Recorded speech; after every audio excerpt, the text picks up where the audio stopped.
Actualité crypto du jour, la Banque centrale de la Colombie collabore avec Ripple pour explorer le cas d'utilisation de la CBDC. Dans le cadre d'un partenariat stratégique percutant, la société de paiement blockchain Ripple Labs s'est associée à Banco de la República, la Banque centrale de Colombie, pour se lancer dans une exploration collaborative des cas d'utilisation de la monnaie numérique de banque centrale utilisant la technologie de la blockchain. Ensemble, ils visent à tirer parti de l'expertise de Ripple pour approfondir les applications et les avantages potentiels de la CBDC dans le paysage financier colombien. En ce qui concerne la pièce de Babydoge, celle-ci suscite l'enthousiasme des investisseurs avec une brûlure massive de jetons. La communauté et l'équipe de développement de Babydoge Coin ont fait un bond remarquable en entreprenant une importante brûlure de jetons, effaçant plus de 206 quadrillions, c'est-à-dire 50,93% de jetons Babydoge. Cette décision audacieuse et sans précédent devrait susciter un regain d'enthousiasme parmi les investisseurs et potentiellement propulser la valeur du même coin vers de nouveaux sommets. Le rapport officiel du portail de brûlure Babydoge relève une réalisation stupéfiante car un étonnant 3 trillions de jetons Babydoge d'une valeur de 4 359 $ ont été brûlés avec succès au cours des 24 heures. Cette remarquable brûlure de jetons constitue une étape cruciale vers l'objectif du projet de réduire l'offre de jetons et d'améliorer sa rareté, ce qui pourrait avoir un impact positif sur la valeur du jeton et la dynamique du marché. Les plus grandes banques commerciales de la Corée du Sud explorent les plateformes de jetons de sécurité.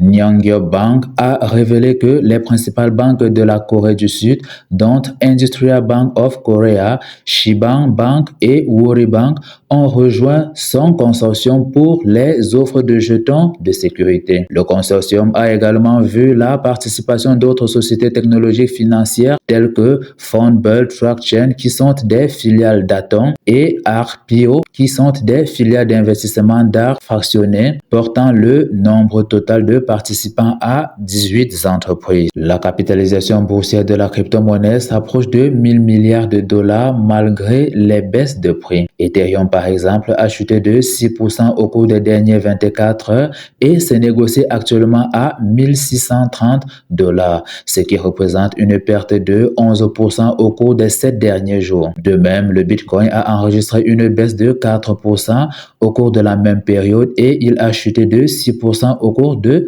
la semaine, changeant maintenant de main à 24 900 $.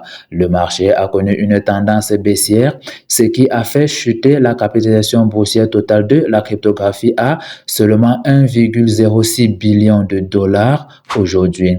Il s'agit d'une baisse significative par rapport au sommet de 1,34 milliard de dollars enregistré en avril.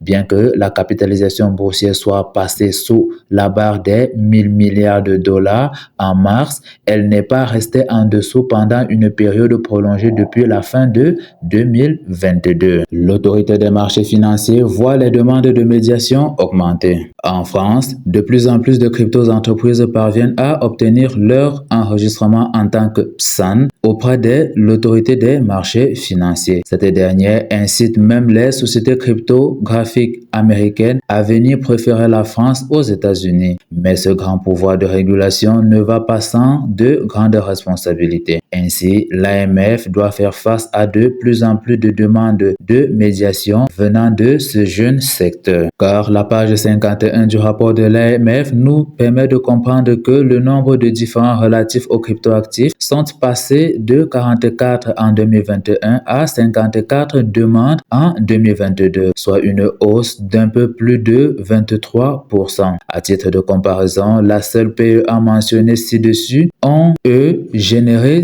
362 dossiers auprès du médiateur. Du côté de Sam Bankman-Fried, celui-ci sera finalement jugé pour 8 chefs d'accusation. En effet, Sam Bankman-Fried, responsable de l'implosion de FTX et de tout son écosystème, passera devant le juge avec 8 chefs d'accusation et non 13. Les procureurs du DOJ, Department of Justice, ont fait savoir aujourd'hui qu'ils avaient pris la décision de s'en tenir aux 8 chefs d'accusation initiaux qui pèsent contre Sam Bankman-Fried pour des raisons de procédure. Ces derniers ont ainsi souligné dans une requête déposée aux Bahamas que seuls 8 chefs d'accusation initiaux étaient recevables car ce sont ceux qui ont permis l'extraction de celui-ci que l'on surnomme SBF aux États-Unis.